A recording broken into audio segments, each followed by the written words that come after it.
찢어진 마음 그대로 찢어진 마음 그대로 기쁘게 받으신 주님 주님만이 바라네 이 시간 우리 예배니 이 시간 우리 예배니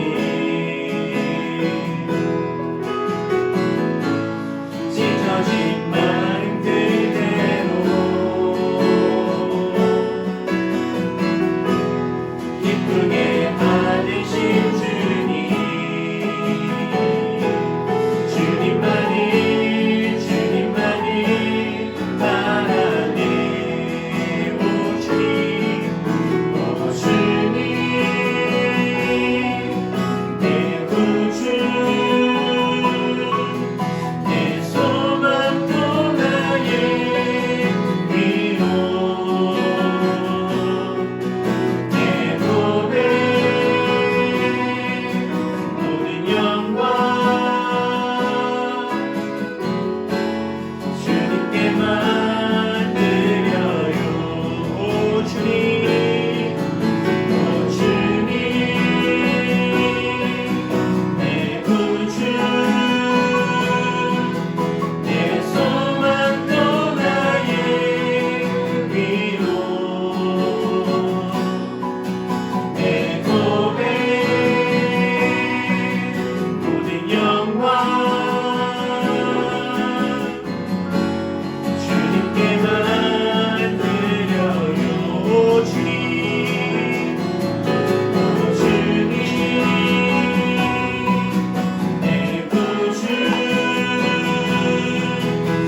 그를 향해 있던 눈을 들어 주님 바라봅니다.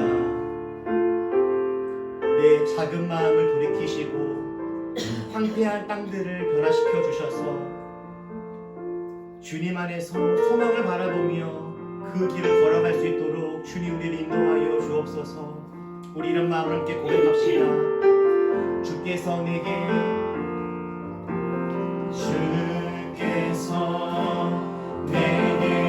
주신 믿음이 이 험한 길 걸어가게 하시고 주께서 나타내신 진리가 이 생명길 끝까지 인도하시네. 주께서 내게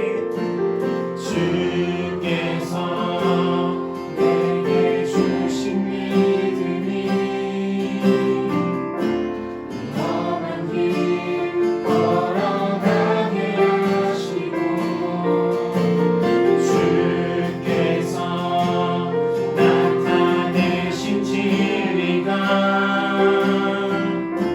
이 생명길 끝까지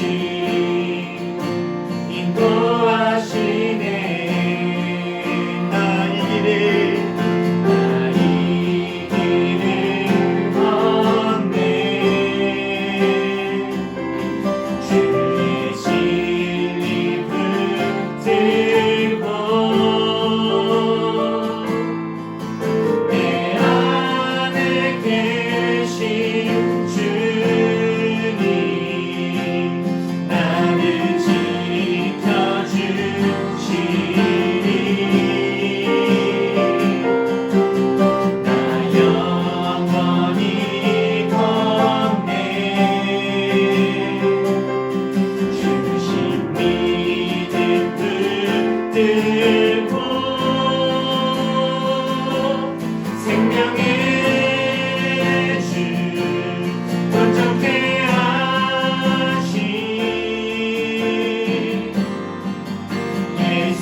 보여주신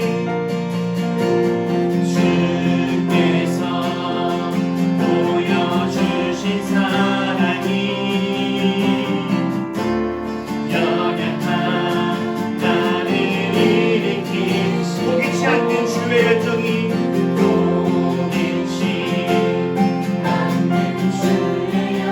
모든 순간 견뎌내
내 안에 계신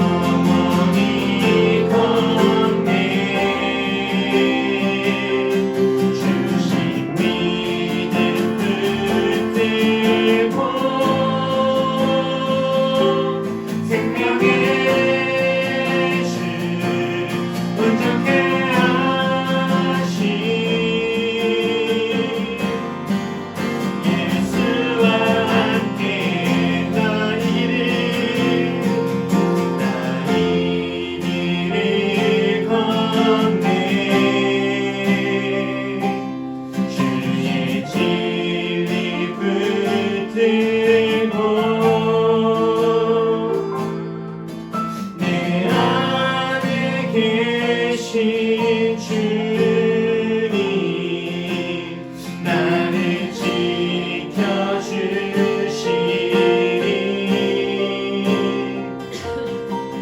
나 영원히 건네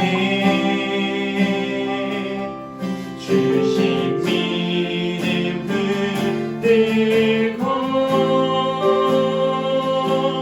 생명의 주 온전케 하신 예수와 함께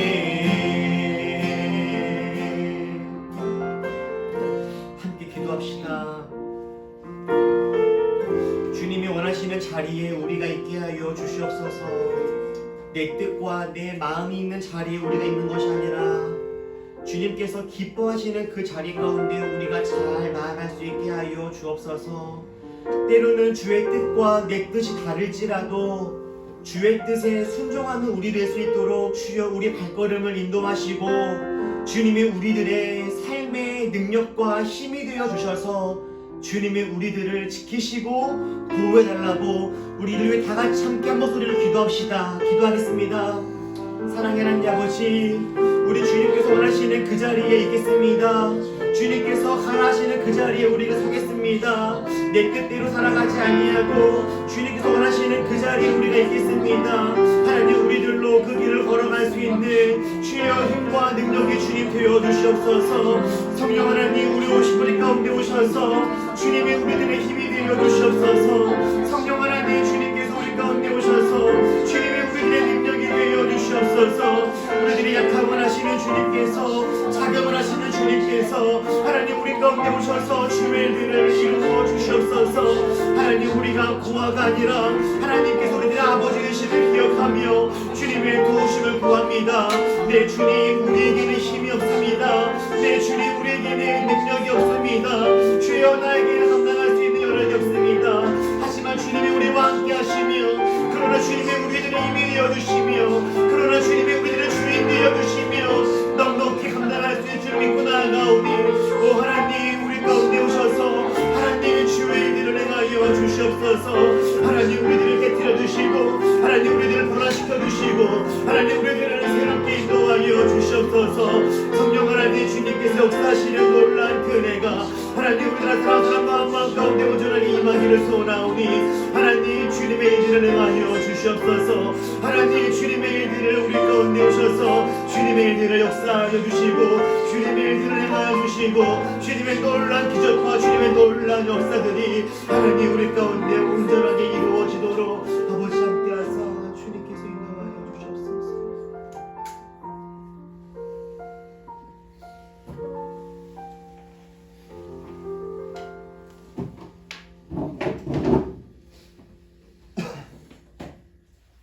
은혜와 사랑이 충만하신 하나님 아버지, 오늘도 저희에게 생명을 주시고 교회로 발걸음을 인도하셔서 예배드릴 수 있게 하시며 감사드립니다. 하나님, 지난 한 주간도 눈으로 보이지 않는 순간순간마다 저희를 지켜주시고 필요한 것들을 공급하여 주셨으며 넘어질 때 붙드시고 지칠 때 위로해 주신 은혜가 참으로 큽니다. 저희의 삶을 여기까지 인도하신 모든 손길을 기억하며 감사와 찬양을 올려드립니다. 주님, 감사해야 할 이유는 셀 수 없이 많지만 때로는 익숙함에 속아 감사하지 못하고 불평하며 살아온 저희의 마음을 용서해 주세요. 주님께서 주신 은혜를 되새기며 늘 감사가 흘러넘치는 사람들로 살아가게 해주세요. 이 시간 드려지는 예배 가운데 저희의 감사가 말과 입술로만 머무르지 않고 삶의 순종과 헌신으로 이어지게 하시며 주님의 말씀을 전하시는 목사님께 성령의 지혜와 능력을 더하셔서 저희 모두가 감사의 깊이를 다시 깨닫게 해주세요. 교회와 가정과 일터에도 주님의 은혜가 가득하게 하시고 감사가 끊이지 않는 복된 삶으로 인도하여 주세요. 모든 영광을 하나님께 올려드리며 예수님의 이름으로 기도드립니다.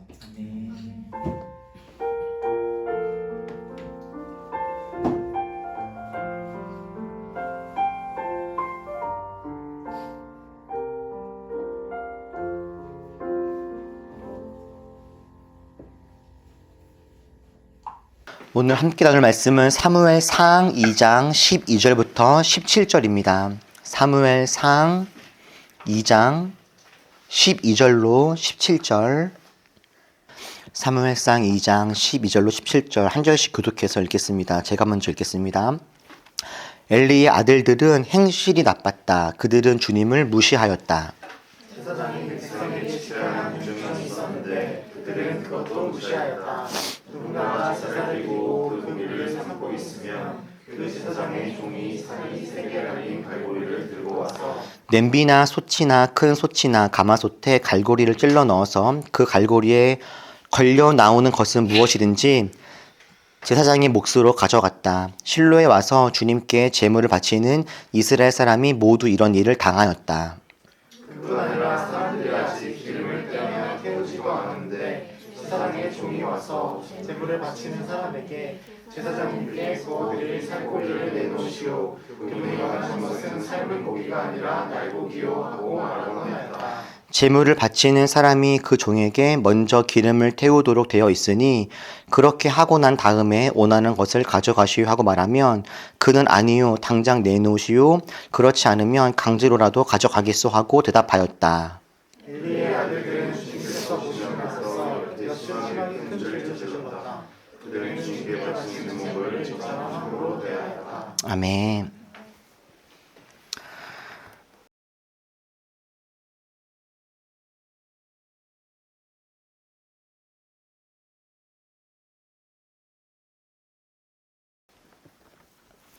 교회를 안 다니시는 분이나 정말 잘 모르시는 분들은 교회에서 교인들이 헌금을 하면 목사가 다 가져간다라고 생각하시는 분들이 있습니다.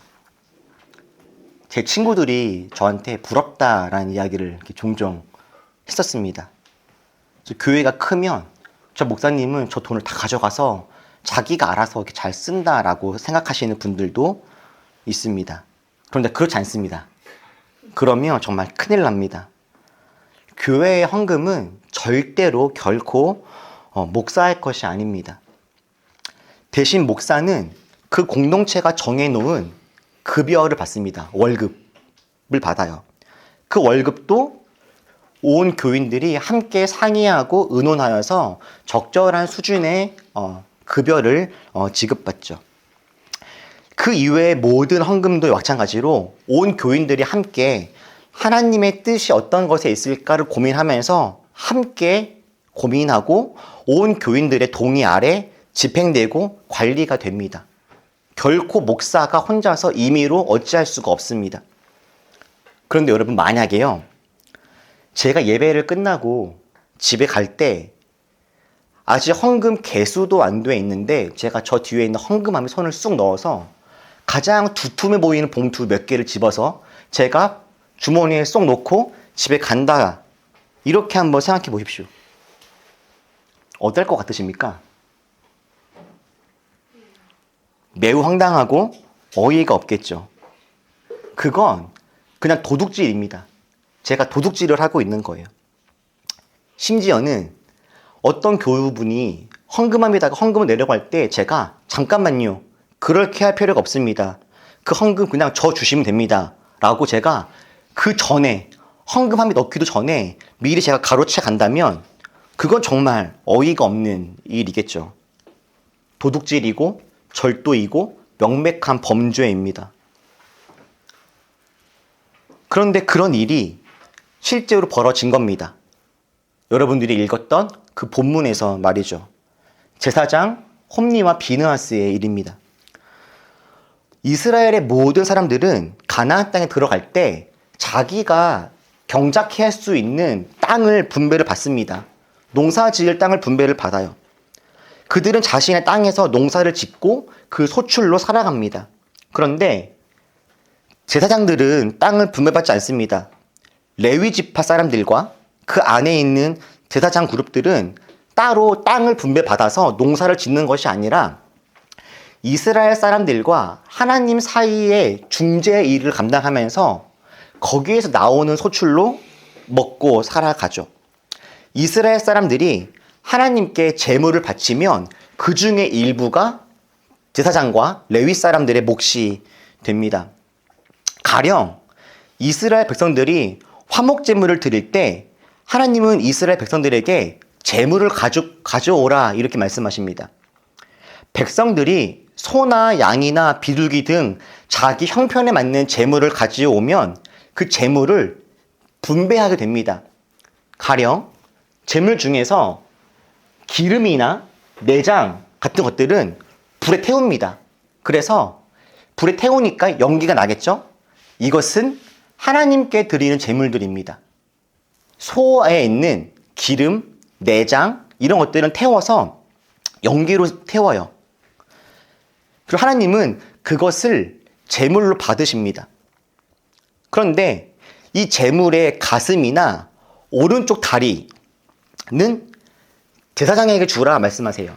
이것은 제사장과 그 가족들이 먹고 살 수 있는 그들의 제물이 됩니다. 그리고 나머지 모든 부분들은 제사를 하러 온 사람의 몫입니다. 근데 혼자 먹기는 많죠. 그래서 그 가족들과 또 주위에 있는 이웃들과 함께 먹습니다.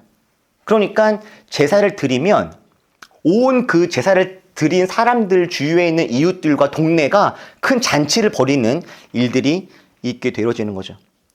이처럼 제사를 드릴 때 또 주님께 어떤 제물을 바칠 때 이 제물이 어떻게 쓰여져야 되는지에 대해서는 하나님이 이미 구체적으로 다 분류를 해놓고 있었어요. 주님의 목, 제사장의 목, 그리고 제사를 드릴 사람의 목, 이렇게 각각 있는 겁니다. 이스라엘의 제사장인 홈리와 비느하스도 당연히 이 규칙을 잘 알고 있었습니다. 그런데 이들이 정신 나간 짓을 합니다. 자신들의 몫이 이렇게 있음에도 불구하고 자신들의 몫에만 만족하는 것이 아니라 어디에서 갈고리 하나를 갖고 와서 제사를 드린 사람들이 가져가야 될 그 고기 중에서 아무거나를 갈고리로 쿡 찍은 다음에 찍혀서 나온 것을 자기 몫으로 가져가는 겁니다. 제사를 드린 사람들이 제사 후에 자기와 자기 이웃과 식구들과 함께 먹으려고 준비하고 있었던 그 고기들을 그냥 마음대로 자기 것인 양 가져가는 거예요. 거기다가 이들은 심지어 아직 제사를 드리지도 않았는데, 주님께 아직 번제를 드리지도 않았는데 우선 고기부터 내놔라 라고 협박까지 합니다. 그러면서 그 이유를 아주 황당하게 됩니다. 하나님이 원하시는 것은 삶은 고기가 아니라 날고기다. 이런 말도 안 되는 황당한 논리를 펼쳐요. 그래서 고기를 가지고 온 사람에게 아직 번제, 그 제사도 드리지 못하게 하고 우선 나에게 고기부터 내놔 라고 그렇게 협박하면서 강탈해 나가는 거죠. 이들의 하는 짓은 정말 양아치와 같습니다. 남의 것을 빼앗는 것도 모자라서 하나님의 것까지, 주님께 드려야 될 재물까지 손을 댑니다. 성경은 당연히 이들의 행동이 나빴다라고 합니다. 엘리의 아들들은 행실이 나빴다. 이들은 하나님께 바치는 제사와 제물을 어떻게 해요? 함부로 대했다라고 합니다. 그리고 이들이 했던 이런 행동들, 이런 생각과 마음과 행위는 주님 보시기에 큰 죄였습니다. 홈리와 비느하스만 이런 죄를 지은 것은 아닙니다. 하나님은 이스라엘 백성들에게 제사를 드릴 때 빈손으로 오지 말고 제물을 가지고 와라 말씀하셨죠. 우선은 그 제물의 가장 기준이 되어지는 것은 송아지입니다. 소요. 흠이 없는 소를 갖고 오래요. 그런데 어떤 사람들은 소를 바칠 만한 여유가 없는 사람들도 있지 않겠습니까? 삶에 여유가 없어서 소를 주님께 드릴 수가 없는 사람들은 양을 가지고 와도 괜찮다라고 하십니다. 하나님은 반드시 소여야만 제사를 받는다 말씀하시는 것이 아니라 소를 가지고 올 수 있는 형편이 안 되면 양을 가지고 와라. 그런데 여유가 없어서, 돈이 없어서 양을 바칠 만한 여유가 없다면 비둘기를 가져와라 하세요. 비둘기도 가지고 올 만한 삶의 여유가 없다면 괜찮다. 너네가 밥을 먹을 때, 곡식을 먹을 때 사용한 곡식들 중에 그냥 한 움큼만 가지고 와라. 이렇게 말씀하십니다. 여러분, 이렇게 말씀하시는 하나님의 마음과 진심이 어떤 것인지 이해가 되십니까? 하나님은 짐승을 태울 때 올라오는 그 연기를 막고 싶어서, 연기의 어떤 중독자여서 그래서 제물을 가지고 오라고 하시는 것이 아니죠. 하나님이 반드시 소를 잡고 싶어서, 양을 잡고 싶어서 가지고 오라고 하시는 것도 아니죠. 하나님이 이렇게 말씀하시는 이유는 주님께 나아오는 사람들 마음속에 그 중심과 진심을 보고 싶으신 겁니다. 그래서 삶의 형편에 따라 너의 진심을 가지고 나아오라, 이렇게 말씀을 하시는 거죠. 하나님은 주님께 나아오는 사람들의 진심과 중심, 하나님을 향한 그 사랑의 마음을 찾고 계시는 거예요. 그런데 이상한 일들이 벌어집니다. 주님은 분명히 소를 드릴 수 없으면 양도 괜찮다. 양을 드릴 수 없으면 비둘기도 괜찮다. 비둘기도 없으면 곡식 한 움큼도 괜찮다 말씀을 하셨는데, 사람들이 주님의 말씀을 듣고서 삶에 응용을 하기 시작하는 거예요. 어떻게 해요? 소를 충분히 바칠 수 있는 사람도 양을 바칩니다. 양을 충분히 바칠 수 있는 사람도 비둘기를 바쳐요. 비둘기를 충분히 바칠 수 있는 사람도 이제는 곡식만 냅니다. 뿐만 아니라 그냥 재물을 가지고 오는 것이 아니라 자기가 갖고 있는 재물들 중에서 눈먼 짐승, 그리고 절뚝거리거나 병든 짐승, 이미 경제적인 가치가 없고 어떻게 처치하기 곤란한 그런 짐승들을 가지고 와서 하나님께 마치 버리듯이 주님께 드려지는 일들이 이렇게 생기는 겁니다. 사람에게 주어도 기뻐하지 않을 것들, 높은 사람들에게 선물이라고 말하면서 주었다라면 오히려 화를 들었을 그런 쓰레기들을 하나님께 바치는 사람들이 아주 많아지게 된 거예요. 여러분, 어떻게 이스라엘 사람들은 하나님께 이런 재물을 가져오게 되었을까요? 성경은 그 이유를 명확하게 말해줍니다. 이스라엘 사람들이 하나님께 병든 재물, 자기 삶에 쓸데없는 것들만 갖고 왔던 이유를 아주 명확하게 이야기해줘요. 주님은 이러십니다. 너희들이 그렇게 했던 이유는 그렇게 해도 괜찮다고 생각했기 때문이야 라고요. 그렇게 해도, 병든 것 갖고 와도, 하나님께 아무거나 드려도, 하나님께 어떻게 바쳐도, 하나님께 어떻게 나아가도 괜찮다라고 생각했기 때문이잖아 라고요. 다른 말로 말하면 이런 겁니다. 너네들은 나를 지금 무시하고 있잖아 라고요. 여러분, 홈리와 비느하스가 그냥 욕심이 많아서 그런 것이 아닙니다. 이스라엘 사람들이 어쩔 수 없이 그렇게 한 게 아닙니다. 그들은 하나님을 향한 무시하는 마음이 있었대요. 그렇게 해도 괜찮을 거라고 생각했습니다. 내가 이렇게 해도, 내가 그냥 중요하지 않은 것들, 내 삶에서 짜투리인 것들만 주님께 드려도 상관없어, 문제없어, 이렇게 해요.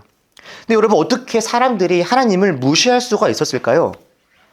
제사장이면서 어떻게 뻔뻔하게 하나님 것에 손을 댑니까? 하나님께 제사로 나오면서 어떻게 병들고 냄새나는 짐승들 사람에게 주어도 민망할 만한 그런 것들을 가져올 수가 있겠습니까? 이런 일들이 도대체 어떻게 벌어질 수 있을까요? 그렇게 해도 아무 일도 일어나지 않았기 때문입니다. 그렇게 해도, 주님의 것을 가져와도, 사람들에게 아픔을 주어도, 사람들이 재물에 손을 대어도, 하나님 마음이 어떻든지 간에 상관없게 굴어도 내 삶에 아무런 일도 일어나지 않기 때문에 사람들은 그냥 그렇게 살아갑니다.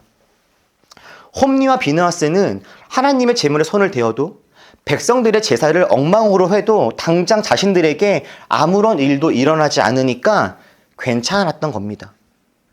아무 일도 일어나지 않은 정도가 아니라 그렇게 했더니 자기 손에 더 많은 것들이 잡힙니다. 더 많은 것을 누리고 더 많은 것을 먹고 즐길 수가 있게 됩니다. 이러니까 상관없게 된 거예요. 어쩌면 처음에는 조심했을 겁니다.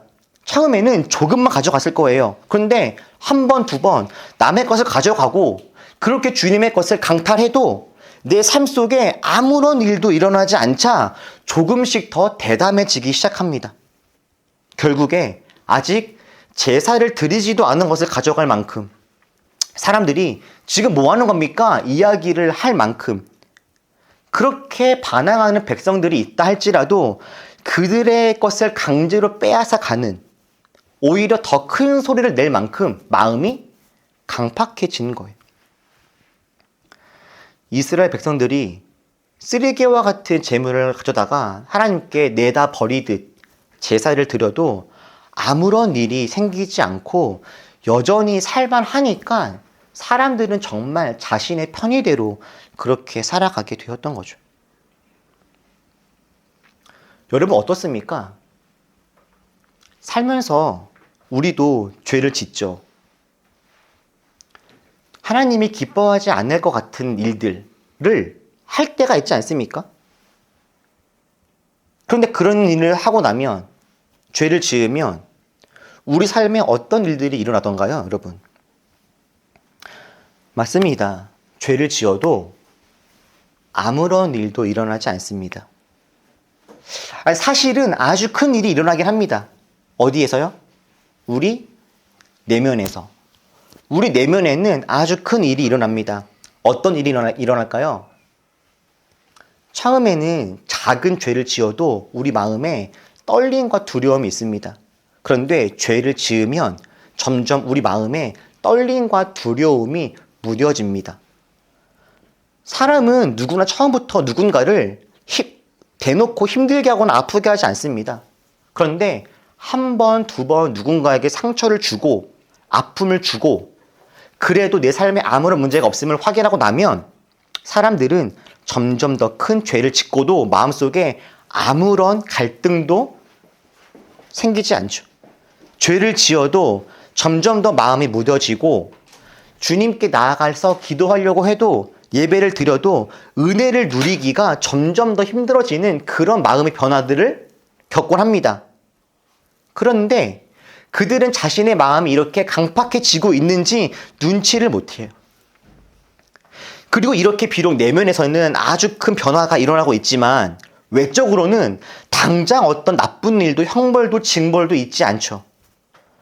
죄를 지었다고 해서 갑자기 사업이 망한다던가 팔이 부러지거나 그런 일들이 일어나지 않습니다.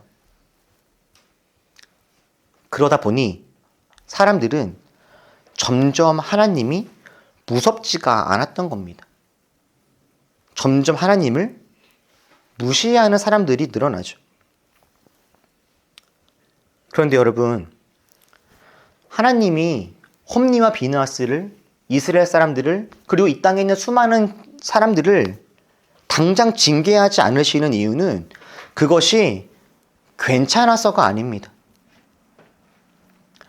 하나님이 무능하시거나 징벌할 힘이 없어서도 아닙니다. 오히려 하나님은 조금도 괜찮지가 않습니다. 오히려 하나님은 엄청 화가 나셨고 분노하셨습니다. 우리 말라기 1장 10절 같이 한번 읽어보죠. 시작. 너희 가운데서라도 누가 성전 문을 닫아 걸어서 나는 너희들이 싫다. 나 만군의 주가 말한다. 너희가 바치는 제물도 이제 나는 받지 않겠다. 하나님은 하나님을 무시하는 그들, 나도 싫다 하십니다.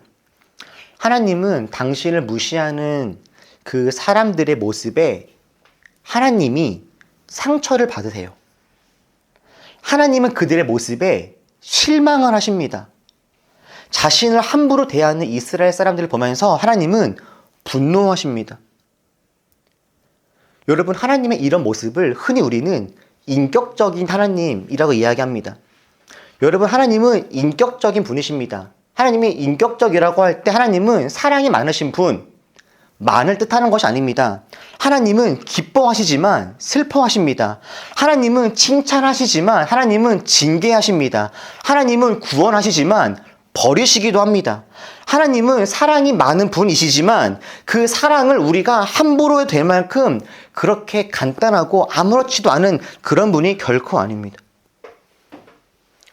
물론 하나님이 이렇게 화가 나고 분노가 났다면, 이렇게 실망했다면, 그렇게 잘못된 모습이 정말 잘못된 것이 맞다면 이렇게 말씀만 하실 것이 아니라 그들을 정말 당장 징계하면 되지 않았을까요? 누군가를 통해서 말씀만 하시고 그러지 말아라 이렇게 설득만 하시는 것이 아니라 그들을 곧바로 저주하시고 징계하시고 누구 한 사람을 골라서 본보기 삼아서 그들에게 벌을 주시면, 그러면 감히 누가 주님을 무시할 수 있겠습니까?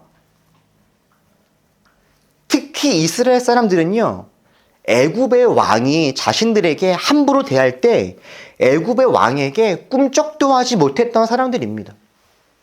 로마의 황제가 이스라엘 사람들을 강제할 때 로마의 황제에게 말 한마디 하지 못했던 사람들이 이스라엘 사람들이에요. 힘이 있는 사람에게는 벌벌 떨던 사람들이 어떻게 징계하시는 하나님을 무시할 수가 있겠습니까? 주님이 만약에 사람들을 벌하신다면 사람들은 그 즉시 주님 앞에 납작 엎드릴 겁니다.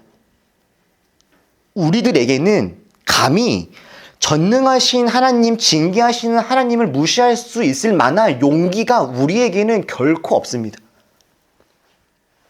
그런데 하나님이 그렇게 하지 않으시죠. 너무 괜찮지 않고 너무 화가 나고 너무 실망스럽지만 그럼에도 불구하고 하나님은 이스라엘을 책망하시고 경고하실 뿐 여전히 그들에게 기회를 주십니다. 돌이킬 기회요. 두려움과 무서움 속에 굴종하는 것이 아니라 하나님께 자발적으로 돌아갈 수 있는 기회를요. 왜 그렇게 하십니까? 사랑하니까요.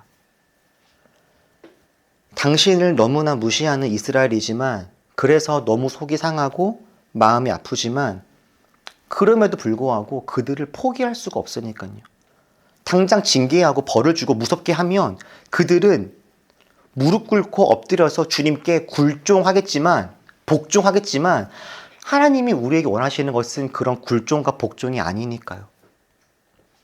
그래서 하나님은 범죄한 사람들을 당장 징계하지 않으시고 인내하시면서 참으시는 겁니다. 계속해서 권면하시고 설득하시고 돌아오라고 말씀하시는 겁니다. 그런데 문제가, 우리들은요, 이런 하나님을 너무 잘 알고 있다는 거예요. 하나님이 징계하실 수도 있지만 징계하지 않으신다는 거. 왜? 우리를 사랑하니까 결국에 우리들에게 기회를 주시고 기다리실 거라는 것을 우리는 너무너무나 잘 알고 있습니다.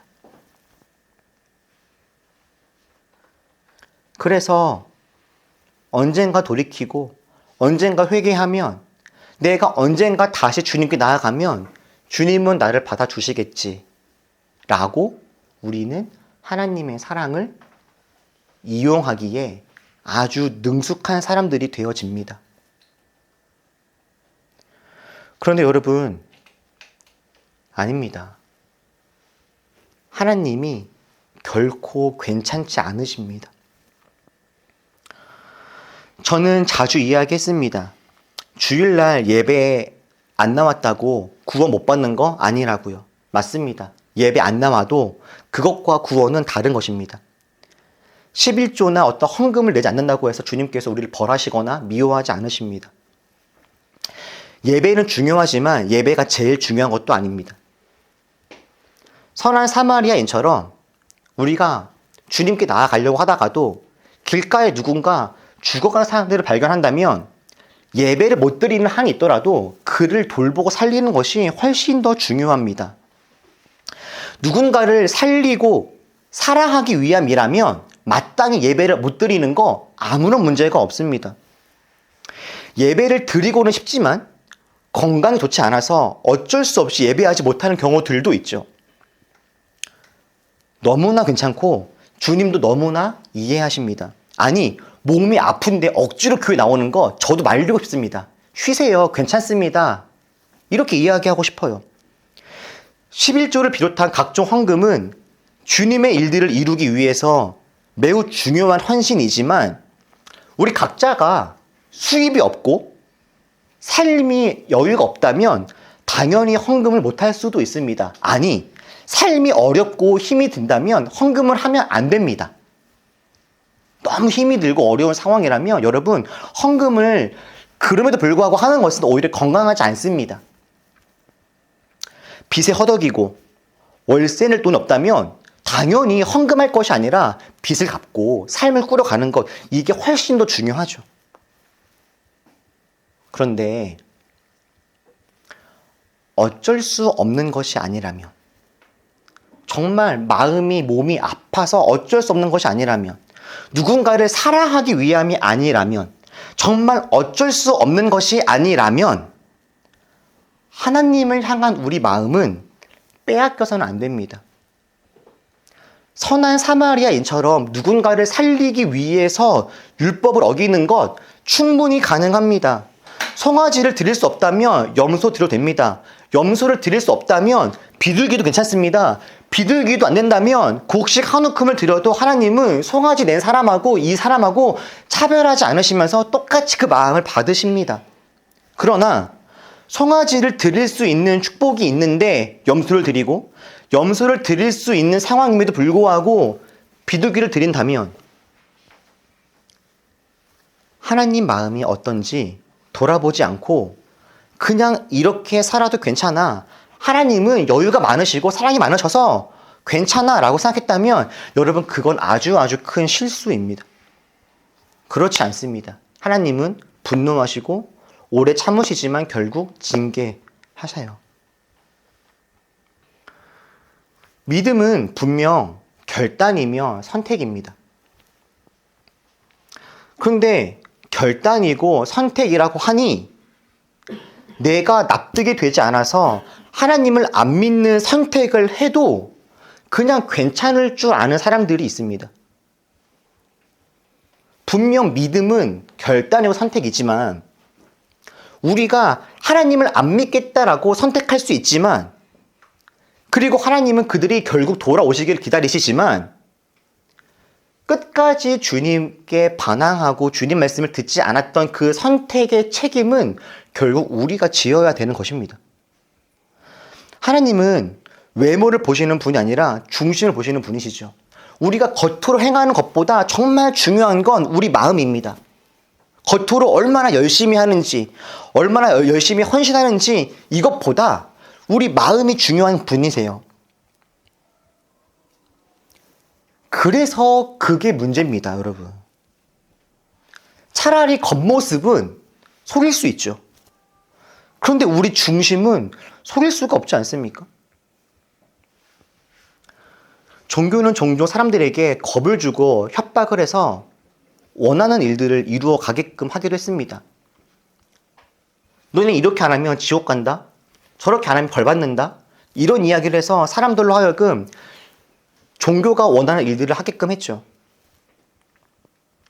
그렇게 하나님에 대한 공포와 두려움으로 신앙생활을 해나가는 것, 그것은 건강하지 않을 겁니다. 그래서 요즘에는 점점 더 하나님의 그런 공의에 대해서, 심판에 대해서, 징계에 대해서, 지옥에 대해서 이야기하는 것이 점점 더 사라지고 가고도 있죠. 그런데 하나님을 두려워하지 않고 무시하면서 내 뜻대로 살아가는 건 여러분 더 나쁜 겁니다. 두려워해야 할 것을 두려워하고 겁먹을 것에 겁을 먹는 건 여러분 건강한 일입니다. 바라기는 저는 우리들이 하나님을 더 많이 존중하고 인정했으면 좋겠습니다.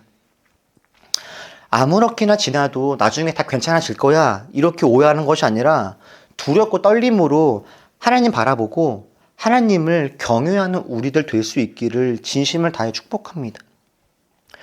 여러분, 하나님은 우리들을 사랑하십니다. 끝까지 참고 인내하십니다.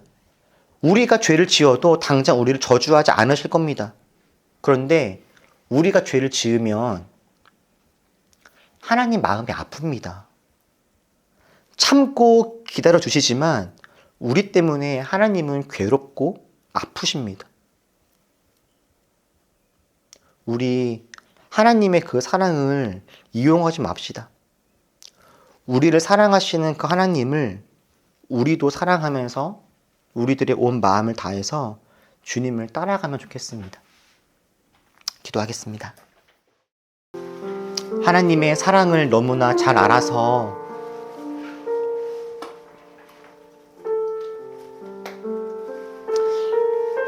종종 하나님의 사랑을 이용했던 적은 없었습니까? 우리 한번 되돌아보면서 기도하시죠. 하나님, 우리들에게 건강한 하나님을 향한 두려움과 떨림이 회복되게 하여 주시고, 당장 우리가 주님께 징계받거나 혼나지 않을지라도 우리 때문에 슬퍼하시고 아파하시는 주님 마음을 헤아릴 수 있는 그런 우리가 되게 해달라고 우리 조용히 함께 기도하시죠. 기도하겠습니다.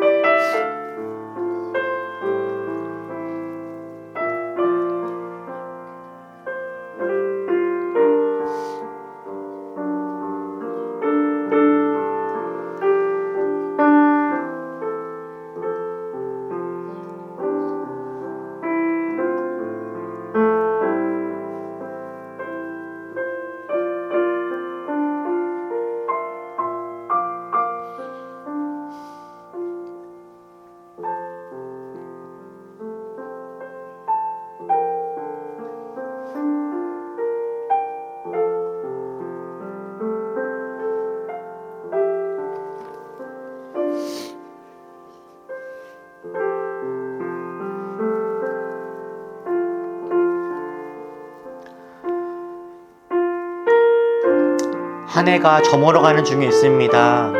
올 한 해를 돌아보면서 하나님, 내 뜻대로 살아가지 않고 주님 마음을 헤아리며 살아가겠습니다. 주님 사랑에 감사하며 나도 주님을 사랑하며 이 길을 걸어가겠습니다. 우리 이런 마음의 고백을 가지고 함께 기도하고 찬양하고 기도하겠습니다. 아버지, 당신의 마음이 아버지 당신의 마음이 있는 곳에 나의 마음이 있기를 원해요. 아버지, 당신의 눈물이 고인 곳에 나의 눈물이 보이길 원해요. 아버지, 당신이 바라보는 영혼에게 나의 두 눈이 향하길 원해요. 아버지, 당신이 울고 있는 어두운 땅에 나의 두 발이 향하길 원해요. 나의 마음이 아버지의 마음 알아. 내 모든 뜻 아버지의 뜻이 될 수 있기를 나의 온몸이 아버지의 마음 알아. 내 모든 삶 당신의 삶 되기를. 아버지, 당신의 마음이 아버지 당신의 마음이 있는 곳에 나의 마음이 있기를 원해요. 아버지, 당신의 눈물이 고인 곳에 나의 눈물이 보이길 원해요. 아버지, 당신이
인내하시고 견디시는 그 하나님의 사랑을 우리가 잘 알아서 우리도 그렇게 주님을 사랑하고 섬기며 따라가는 그런 삶을 살아갈 수 있도록 주여 우리를 인도하여 주시옵소서. 주님을 이용하는 것이 아니라 함께 살아갈 수 있는 우리에게 주의 마음 보달라고 다 같이 함께 기도하겠습니다. 기도합시다. 사랑하는 하나님 아버지, 우리에게 주님 마음을 더욱더 부어주셔서 하나님 우리가 주님 마음을 헤아리는 은혜가 있게 하여 주시옵소서. 하나님 우리들 괜찮지 않은 주님의 그 마음을 헤아릴 수 있는 하나님 그 은혜가 우리 가운데 있게 하여 주시옵소서. 하나님 우리들 깨끗이 살아가는 것이 아니라 주님 마음을 헤아릴 수 있는 은혜가 있게 하여 주시옵소서. 두렵고 떨리는 마음으로 주님 마음을 헤아릴 수 있는 하나님 우리 될 수 있도록 인도하여 주시고 아버지의 마음을 함께 알고 누리고 나아가는 우리 될 수 있도록 인도하여 주시옵소서. 하나님 우리가 주님을 바라보면서도 하나님 주님만 어떠한지를 헤아리지 못하고 살아갈 때가 너무도 많았습니다. 하나님 우리에게 주님 마음을 헤아릴 수 있는 은혜들을 더하여 주시옵소서. 하나님 우리에게 주님 마음을 헤아릴 수 있는 지혜를 더하여 주시옵소서. 아버지의 마음이 어디 있는지를 바라보게 하시고 아버지의 뜻이 어디 있는지를 알게 하여 주시옵소서. 우리를 향한 주님의 그 사랑이 우리도 사랑으로 반응하는 자가 되게 인도하여 주시고 두렵고 떨리는 마음을 가지고 주님을 향하는 우리 될 수 있도록 인도하여 주옵소서. 하나님 우리들 주님 마음을 더욱 뵙기 원합니다. 하나님 우리들 주님 마음을 더 품을 수 있기를 소원합니다. 하나님 우리에게 예수의 마음을 더욱더 부어주시고 우리를 향한 주의 마음을 더욱더 알게 하여 주시옵소서. 아버지 우리에게 그 은혜를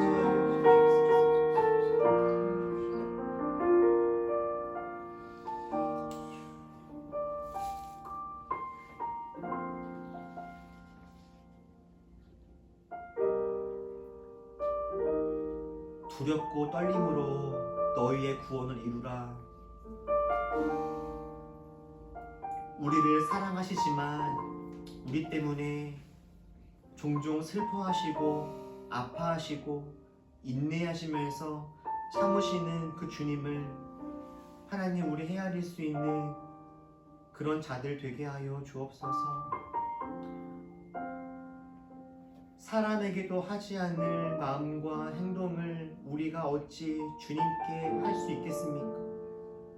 그러나 그렇게 살아갈 때가 너무도 많았음을 이 시간 고백하며 주님 마음을 우리가 돌아보며 이 시간 회개하오니 주님 우리를 긍휼히 여겨 주시옵소서. 우리를 사랑하시는 주님의 사랑을 우리가 잘 깨닫고 우리도 주님을 사랑하는 자 되기를 소원합니다. 주님, 우리 마음에 예수님의 마음이 있게 하여 주옵소서. 예수님의 이름으로 기도했습니다. 아멘. 우리 올리브 소식 몇 가지 나누겠습니다. 오늘도 예배 나오신 모든 분들을 환영하고 축복합니다. 우리 서로를 향해서 반가움과 사랑의 마음을 담아서 박수로 환대해 주시죠. 우리 이미 아시는 분들 이미 다 아시고 혹시 모르시는 분들이 있을까 싶은데요. 저희가 특별히 함께 축하하고 축복하고 기도하고 싶은 마음이 있습니다. 우리 올리브 교회에 새 가족이 한 명 찾아왔습니다.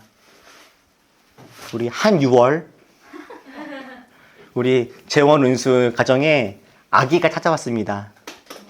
네. 우리 함께 축복하고 기도하면 좋겠는데요. 마음을 다해서 축복하시죠.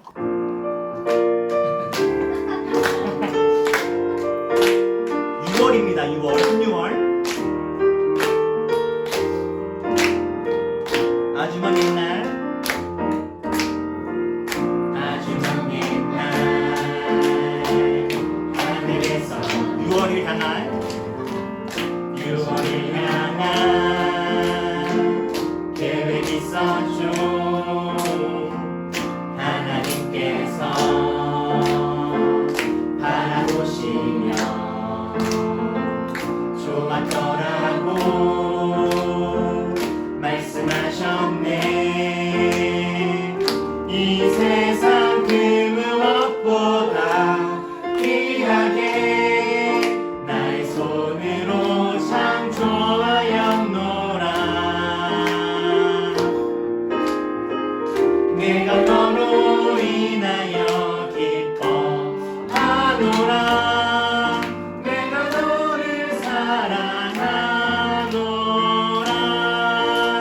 사랑해요 사랑해요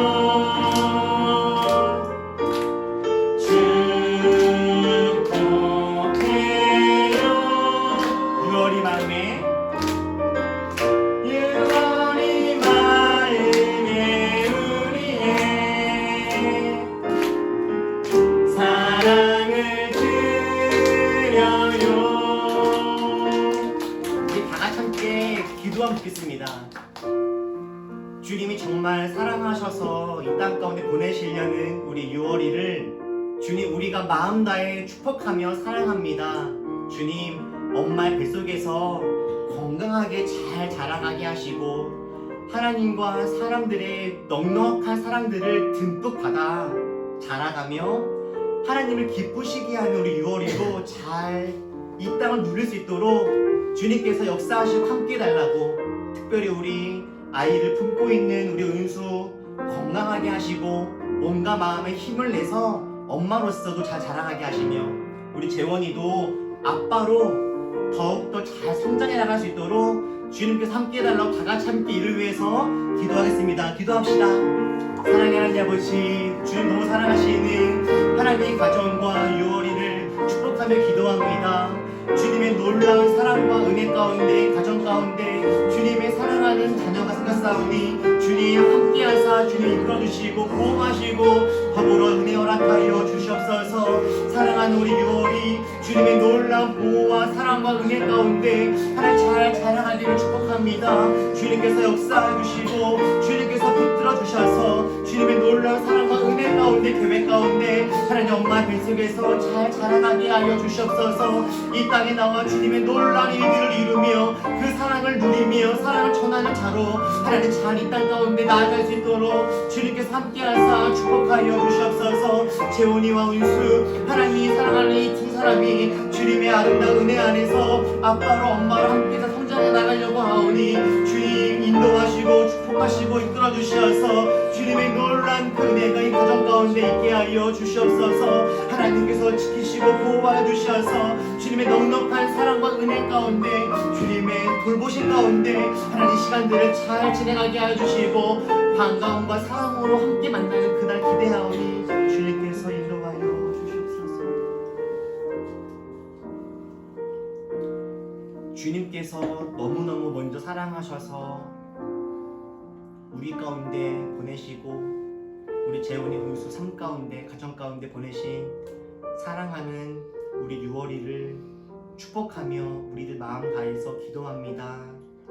하나님의 놀라운 사랑이 우리 아이 엄마의 뱃속에 있을 때 가득히 부어지게 하시고 정말로 하나님과 사람들의 사랑을 듬뿍 받으며 이 땅을 풍성하고 넉넉히 누리며 그 사랑을 흘려보내는 그런 주님의 아름다운 사람으로 잘 자라가도록 주님께서 이끄시고 인도하여 주시옵소서.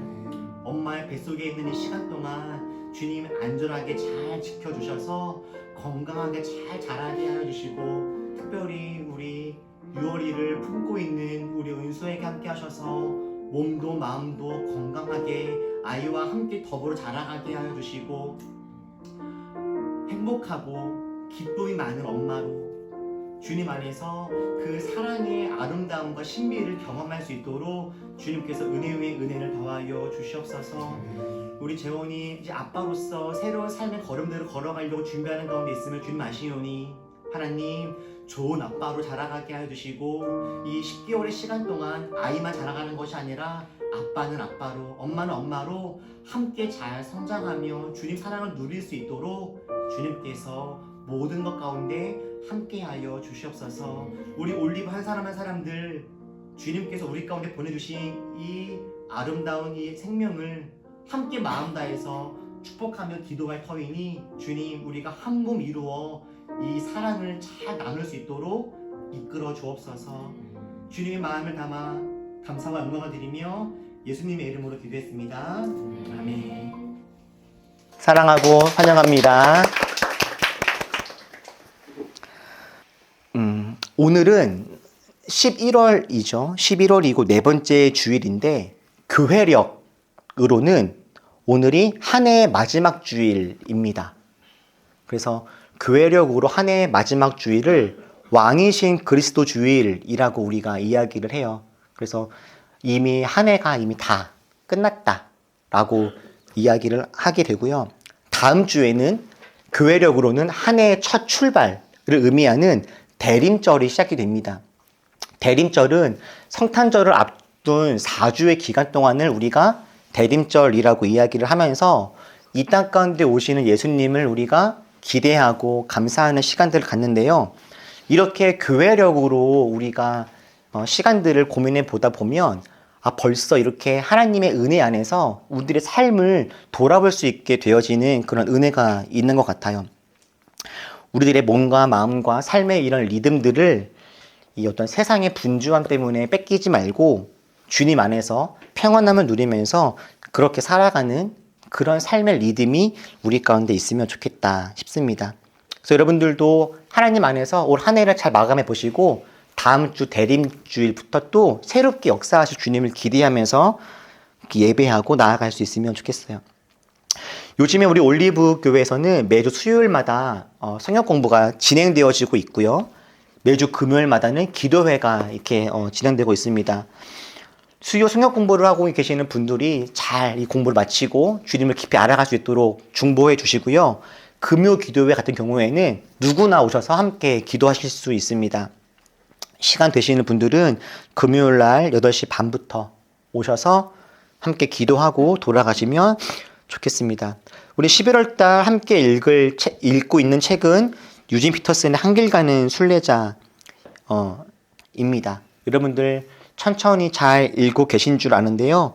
책을 읽으면서 생각이 들었고 나누고 싶은 이야기들 네이버 카페에 잘 올려주시면 좋겠고, 이번 달에는 올리북 모임은 따로 하지 않으려고 합니다.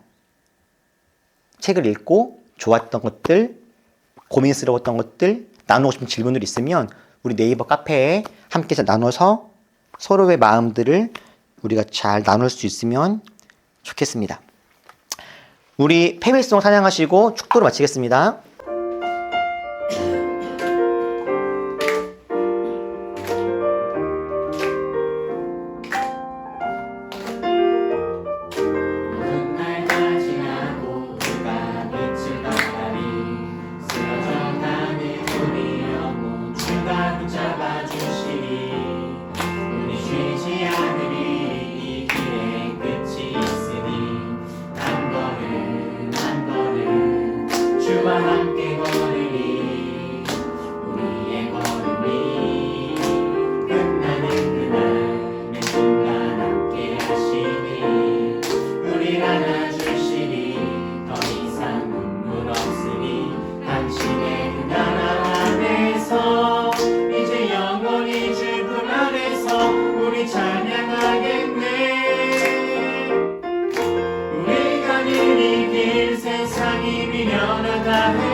그곳에 발들이지 못해 당신의 나라에 우리 영원히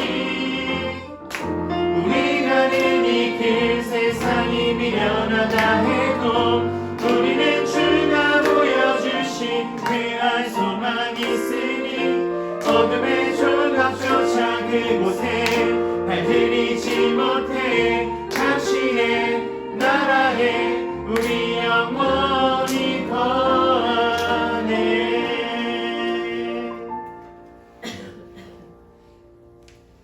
이제는 우리를 모든 죄와 사망에서 건져내신 우리 주 예수 그리스도의 은혜와 크고 놀랍고 끝까지 포기하지 않으시는 하나님의 크신 사랑과 우리와 함께 하시면서 갈 길을 알게 하시고 주님 마음을 헤아리게 하시며 하나님을 더욱더 사랑하게 하실 성령님의 그 큰 은혜가 주님 마음을 헤아리고 주님과 동행하며 주님께서 원하시는 그 자리에 함께 있기로 다짐하며 결단하는 모든 올리버들과 함께 예배하는 모든 이들 머리머리 위에 지금부터 영원토록 함께 하시기를 간절히 축원하옵나이다. 아멘.